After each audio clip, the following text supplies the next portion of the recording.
할렐루야. 주일 예배에 참여하시는 모든 분들에게 하나님의 은총이 함께 하시기를 축원합니다. 영상으로 접속하여 예배하는 분들에게도 동일한 은혜가 있으시기를 축원합니다. 우리 옆에 계신 분들하고 한번 인사하실까요? 잘 오셨습니다. 만나서 반갑습니다. 이렇게 인사하겠습니다. 잘 오셨습니다. 반갑습니다. 또 우리 가정에서 영상 예배 드리는 분들을 향해서 한번 여기 위에 카메라 보시고 손 한번 흔드실까요? 네, 보고 싶습니다. 축복합니다. 인사하겠습니다. 네, 감사합니다. 오늘 찬양대의 귀한 찬양 감사를 드립니다. 늘 은혜롭지만 오늘은 특별히 더 멋있고 은혜가 되는 것 같습니다. 우리 하나님께는 영광의 박수, 우리 찬양대원들에게는 격려의 박수 한번 해주시면 좋겠습니다. 감사합니다. 계속해서 기둥 공동 설교를 이어갑니다. 오늘은 하나님의 말씀을 가까이 하는 삶에 대해서 살펴보고자 합니다. 사랑하면 가까이 하고 싶어집니다.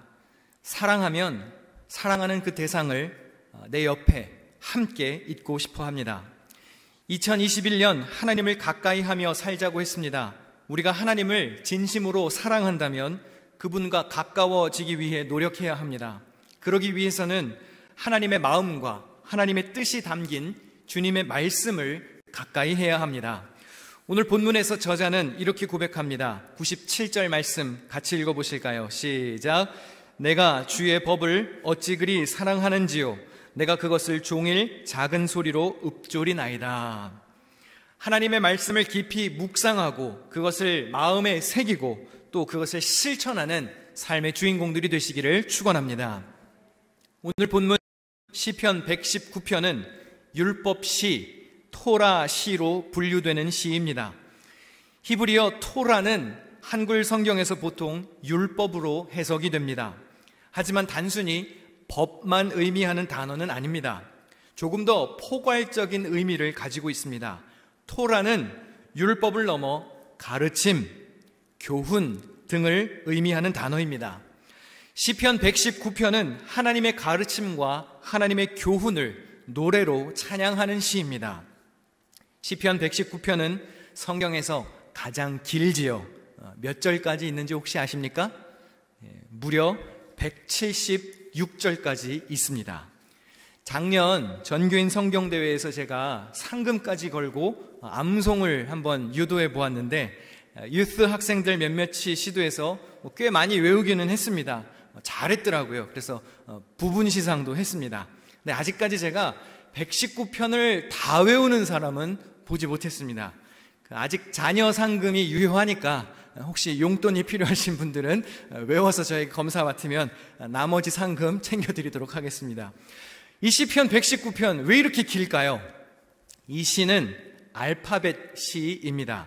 이해를 돕기 위해서 지금 화면에 이해를 돕기 위해서 설명을 드릴 텐데 1절부터 8절까지는 히브리어 단어의 첫 번째 알파벳 알렙으로 다 시작합니다. 그러니까 한글로 치면 다 가로 시작하는 거예요.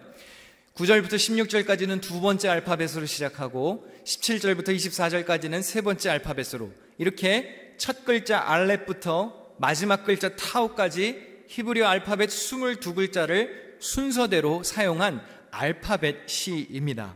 여러분의 성경책을 보시면 아마 그 8절 단위로 문단 표시가 되어 있을 겁니다. 저를 보시지 말고 여러분의 성경책을 한번 보시면 시편 119편에 1절 앞에 동그라미가 있고요. 그 다음에 9절 앞에도 동그라미가 있죠. 이게 한글 성경에는 표시가 안 되어 있는데 어떤 영어 성경 같이 가지고 계신 분들이 있으면 그게 표시가 되어 있어요. 1절부터 8절은 알렙시다. 9절부터 16절까지는 베트가 들어가 있다. 이렇게 알파벳이 표시가 되어 있습니다. 22글자 알파벳을 8절 단위로 끊어서 paragraph, 이 절을 만들고 있습니다. 연을 만들어서 하나님의 말씀을 노래합니다. 이 176절이나 되는 119편에서 거의 모든 절에 토라에 해당하는 단어가 등장합니다. 어떠한 단어들이 많이 나오냐면 율법, 증거, 주의 도, 법도, 율례, 계명, 의로운 판단, 말씀, 교훈, 규례, 주의 법 등 하나님의 가르침과 교훈, 토라를 표현할 수 있는 모든 단어를 다 총동원해서 하나님의 말씀을 찬양하고 있습니다. 무슨 의미일까요?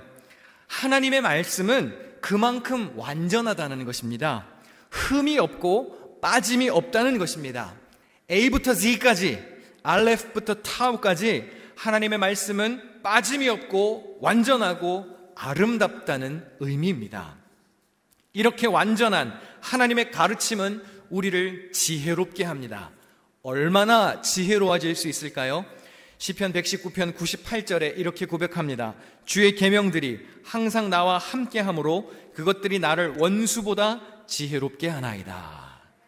나를 괴롭히는 원수들이 세상 살다 보면 있지요.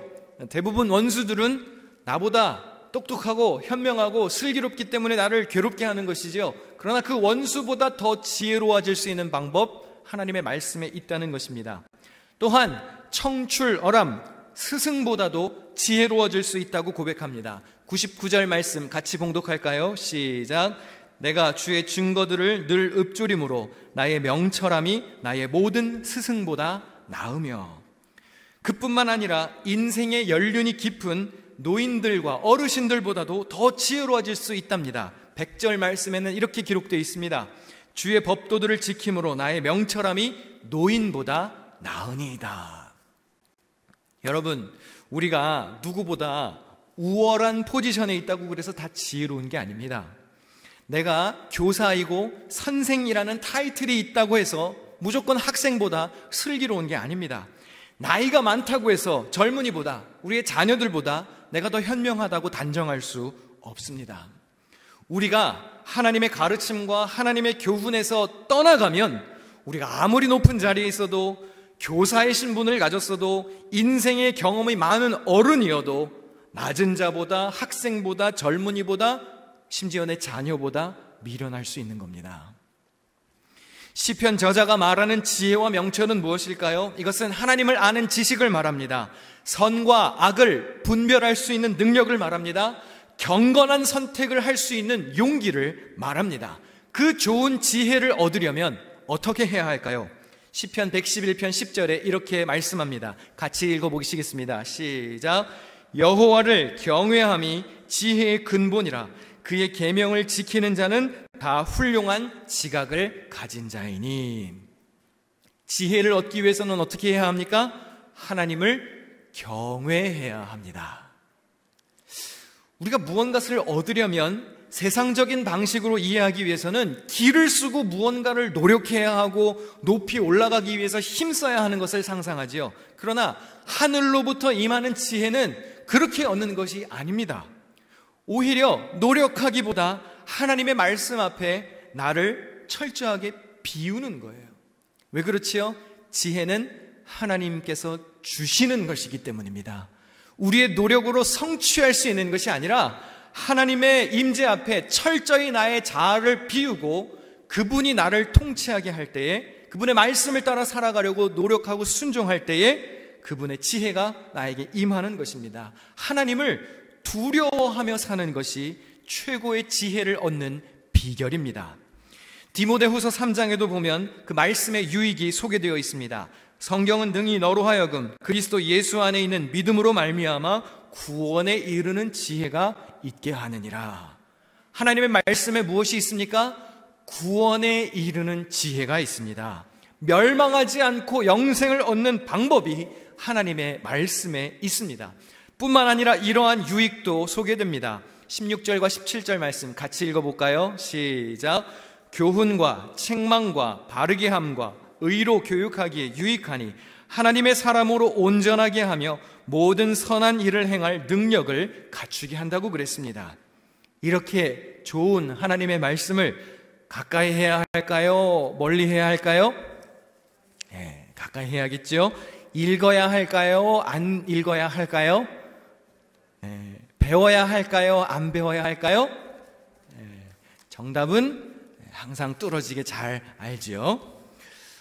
감리교를 시작한 존 웨슬리 목사님은 자기 자신을 가리켜서 한 책의 사람이라고 소개했습니다. Homo Unius Libri, a man of one book, single book 이라고 설명했습니다. 그것은 성경이지요. 웨슬리 목사님은 다방면으로 많은 공부를 했지만 무엇보다도 성경 말씀의 중요성을 강조했습니다. 우리가 그리스도인이라면 하나님의 말씀이 중요하다는 사실을 알 것입니다. 읽고 묵상하고 배우는 습관이 있는지가 사실은 핵심이지요. 성경을 읽지 않으시는 분들은 2021년에 조금씩이라도 읽기를 시작하시기를 주의 이름으로 부탁드립니다. 어째 아멘이 그렇게 자신이 없어요. 읽기 시작하시기를 바랍니다. 안 읽는 분들은 요즘은 듣는 성경도 많더라고 보니까 쉽게 검색할 수도 있어요. 내가 안 읽어도 돼요. 읽어줍니다. 운전할 때, 교통편을 탈 때 시간 버리지 말고 그럴 때라도 배우고 들으려고 애써 보십시오. 할 수만 있으면 교재를 사서 묵상을 해보십시오. 할 수 있으면 써보십시오. 교회에서 하는 성경 공부에도 등록해서 배워보십시오. 무엇보다 중요한 것은 매 주일 예배 시간마다 강단에서 선포되는 말씀을 붙잡으시기를 바랍니다. 세우신 종을 통해 하시는 하나님의 말씀을 듣고 그것을 통해서 나를 향해 하나님이 어떠한 뜻을 가지고 계시는지 묵상하고 기도하는 삶이 되어야 하지 않겠습니까? 말씀의 사람들이 되시기를 주님의 이름으로 부탁드립니다. 대한민국 싱어송라이터 중에 혹시 커피소년이라는 가수를 아시는지요? 본명은 노아람인데 CCM 가수로도 좀 활동을 했었는데 커피소년 들어보셨어요? 지금 전혀 처음 들어보는 이야기예요. 굉장히 인기가 있는 가수인데요. 담백한 멜로디하고 또 재미있는 가사로 유명한 가수입니다. 이 커피소년의 노래 중에 당이 필요해라는 노래가 있어요. 노래 제목이 재밌죠. 당이 필요해. 이걸 좀 불러드릴 건데 절대로 웃으시면 안 돼요. 아셨죠? 웃으면 제가 노래를 하다가 멈출지도 몰라요. 자, 그러니까 어떤 노래인지 한번 소개해 보도록 하겠습니다. 하나, 둘, 셋, 넷. 달달, 달달, 달달. 달달, 달달. 웃지 마세요. 달달, 달달, 달달, 달달아, 달달, 달달. 달달, 달달, 달달아, 달달, 달달. 내 온몸이 원해. 달달한 거 원해. 모든 번뇌 괴로움 한 번에 종식시킬 네 이름은 당이 필요해. 그대 사랑도 말고요.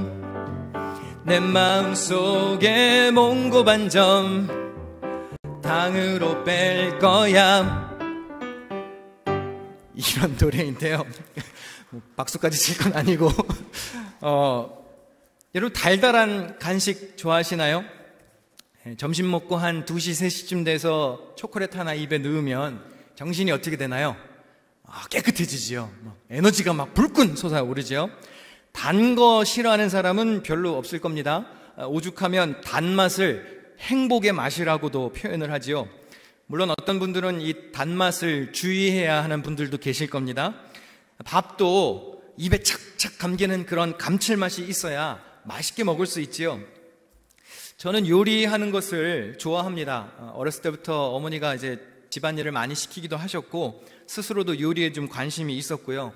청년 시절에 4년 이상 또 자취도 했었기 때문에 요리를 안 하면 생존을 할 수가 없는 그 환경에 있었기 때문에 요리하는 걸 좋아합니다. 제가 즐겨보는 요리 유튜브 채널이 하나 있는데 승우 아빠라는 채널인데요.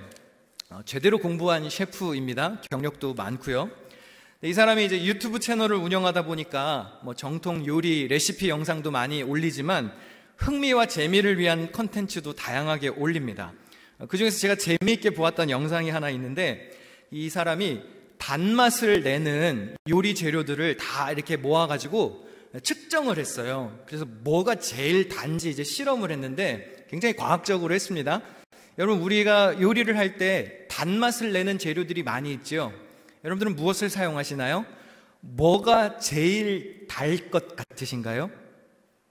설탕, 올리고당, 요리당, 여러 가지 있죠.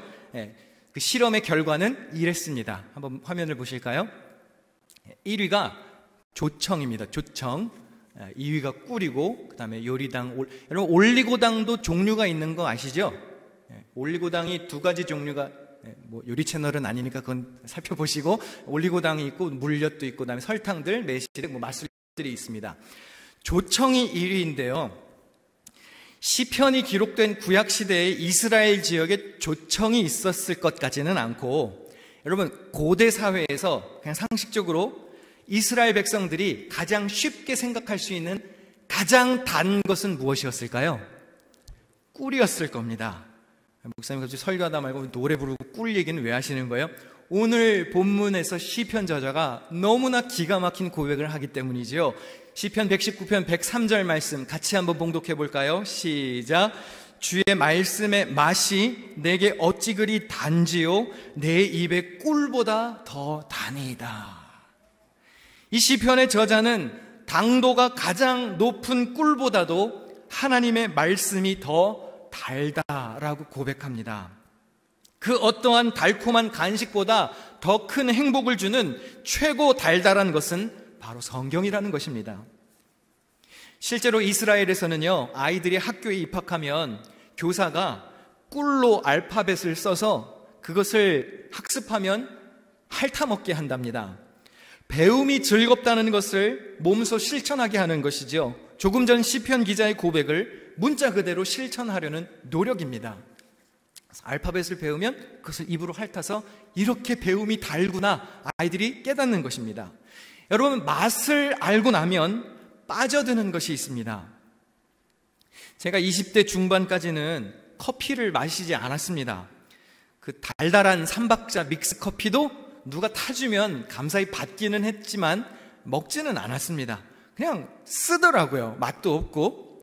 제가 제 아내랑 만나면서 커피를 이제 입문하게 되었고, 지금은 진한 블랙커피를 하루에도 몇 잔씩을 마십니다. 커피를 마시지 않으면 이제는 두통이 나는 인생이 되었습니다. 이제는 그 커피 향이 좋습니다. 그 진하고 쓴 커피가 때에 따라서는 달게 느껴지기도 합니다. 말씀도 마찬가지입니다. 처음에는 쓸 수 있습니다. 맛이 없을 수도 있습니다. 너무 맹맹할 수도 있습니다. 그러나 차차 그 말씀의 맛을 알아가면 진가를 누릴 수 있습니다. 저는 제가 신학교에 가서 성서학을 전공하게 될 줄은 꿈에도 생각하지 못했습니다. 저는 사실 구약을 전공했는데 구약에 대한 안 좋은 기억이 있습니다. 제가 신학교에 들어가서 1학년 첫 학기에 구약 개론이라는 수업을 들었는데요. 저 설교를 교수님이 들으실 리는 없겠지만 솔직히 말씀드리면 너무 지루하고 재미없는 수업이었습니다. 제가 그 자리에 앉아 있을 때마다 느낀 것은 이렇게 젊음을 낭비해서는 안 된다라는 생각이 들 정도로 구약은 저에게 있어서 별로 친숙하지가 않았습니다. 당연히 재미가 없었으니까 공부도 열심히 안 했죠. 그래서 부끄러운 고백인데요. 제가 1학기 첫 중간고사를 볼 때 아직도 그 시험 문제가 기억이 납니다. 정경화 과정을 쓰세요. 그랬는데 쓸 게 없는 거예요. 뭘 알아야지 쓰죠. 배워본 적, 공부를 제대로 했었어야지 쓰죠. 그래서 한 10분 망설이다가 그냥 백지를 냈던 기억이 납니다. 그 정도로 구약에 대해서는 제가 안 좋은 기억이 있었는데 군대를 다녀오고 나서 구약 수업의 매력을 느끼게 되었습니다. 말씀의 맛을 알게 되었어요.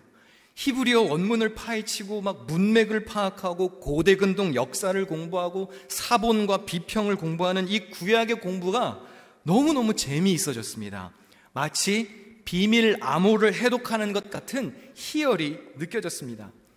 때에 따라서는 그 말씀을 읽고 배울 때에 온몸에 전율이 느껴지기도 했고, 때로는 그 말씀이 나를 완전히 무너뜨리기도 했습니다.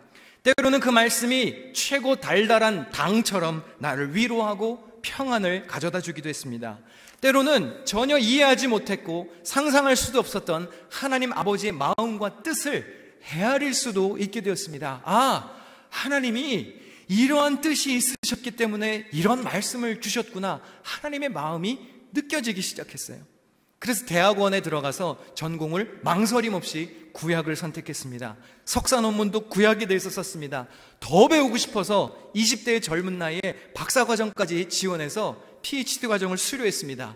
그래서 제가 잘하면 20대 때 박사님이 될 수 있었는데 아쉽게 그 기회는 놓쳤고요. PhD 학위 논문만 남았는데 그 논문이 지금 10년째 늦춰지고 있는 중입니다. 제가 오늘 주보에다가 새해 소망을 여러 가지 썼는데 그 중에 하나가 올해 논문을 마치는 건데요.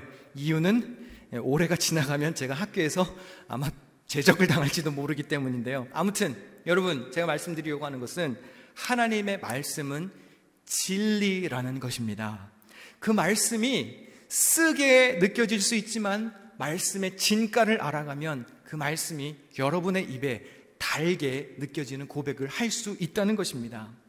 말씀을 깊이 묵상하고 알아가면 하나님 아버지의 마음이 느껴집니다. 그래서 시편의 저자가 시편을 시작하며 1편에 이러한 고백을 쏟아 넣었습니다. 1절과 2절 말씀 같이 읽어보실까요? 시작. 복 있는 사람은 악인들의 꾀를 따르지 아니하며 오직 여호와의 율법을 즐거워하여 그의 율법을 주야로 묵상하는도다. 왜 밤낮으로 묵상할까요? 그만큼 좋기 때문인 것이죠. 하나님의 말씀을 가까이 하여서 여러분들도 형통의 주인공이 되시기를 축원합니다. 건강하기 위해서는 제때 끼니를 챙겨 먹어야 합니다. 저도 하루에 시간 정해놓고 제때 밥을 먹는 사람입니다. 아침은 7시 반, 점심은 11시 반, 저녁은 5시 반 꼬박꼬박 세 끼를 챙겨 먹습니다. 잘 챙겨 드셔야 건강할 수 있습니다. 영혼도 마찬가지입니다. 하나님의 말씀을 꾸준히 먹어야 여러분의 영혼이 건강할 수 있습니다. 주보에 썼던 칼럼 중에 새해 소망의 중간 부분에 그런 말씀도 써놓았습니다. 2021년 한 해 동안에 써먹기 위해서 말고 나를 위해서 성경을 읽기를. 여러분, 많은 목회자들, 또 많은 교회의 리더들, 또 말씀을 가까이 해야 하는 많은 교회 직분자들이 성경을 써먹기 위해서 읽는 경우가 많습니다. 부끄러운 고백이지만 목회자들도 마찬가지입니다. 설교를 준비해야 하니까 읽습니다. 내가 맡은 속회원들에게 말씀을 전달해야 하니까 읽습니다. 물론 안 읽는 것보다는 좋은 것이죠. 그러나 그렇게 무언가 과제를 해야 하는 것 때문에 말고 그냥 나를 위해서, 아까 노래에서 내 온몸이 원해 그랬잖아요. 달달한 거 원해. 점심 먹고 한 2-3시 되면 그냥 몸이 알아서 반응을 하는 것처럼 내가 하나님의 말씀에 배가 고프고 그 말씀이 당겨서 간식을 찾듯이 하나님의 말씀에 고파서 내가 자연스럽게 묵상하는 삶이 되기를 원한다는 것이죠. 요즘처럼 어수선하고 무엇이 옳고 그른지 분간하기가 힘든 시대에 하나님의 말씀을 가까이 하여서 이 혼탁하고 어지러운 세상 살아갈 방법을 배우고 여러분의 무너진 소망을 회복시키시고 이 어려운 세상 속에서도 하늘의 은총을 누리는 그런 형통의 주인공들이 되시기를 주님의 이름으로 간절히 부탁드립니다. 기도하겠습니다.